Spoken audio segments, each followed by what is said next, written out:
સોનગઢમાં urea ખાતરની કમી, ખેડૂતોનો સમય અને મહેનત બરબાદ, સરકાર નિષ્ફળ. લાંબા સમયથી ચાલતી અછતથી ખેડૂત પરિવારો પર મુશ્કેલી, સવારના પગલા વિના તબિયત ખરાબ. સરકારના પગલા વિના તબિયત ખરાબ. તાપી જિલ્લાના સોનગઢ તાલુકાના અંતરિયાળ વિસ્તારોના ખેડૂતો માટે યુરિયા ખાતર મળવું એક સ્વપ્ન બની ગયું છે.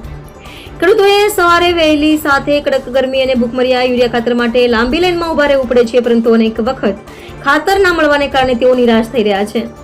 ખેડૂતોમાં સરકાર પ્રત્યે આક્રોશ વધી રહ્યો છે, કારણ કે તેઓને ખેતરના જરૂરી ખાતર માટે પૂરતો પુરવઠો ન મળવો સરકારની નિષ્ફળતા છે. ખાતરની અછતથી પાકમાં ભારે નુકસાનની ભીતિ છે, જે સીધી રીતે ખેડૂતોની આવકને અસર કરશે. સરકારની અમલદારીની કામગીરીમાં ખામી, વ્યવસ્થાપનનો અભાવ અને વહીવટમાં ગેરજવાબદારી આ તકલીફના મુખ્ય કારણ બની છે. ખેડૂતો હવે પત્રિકા અર્પણ કરવા તૈયાર છે, કારણ કે સતત અવગણનાને લઈને તેમનું ધૈર્ય તૂટી રહ્યું છે. ખેડૂતોનું આંદોલન દિવસ દિન નજીક આવે તેવી ચિંતા વધતી જાય છે.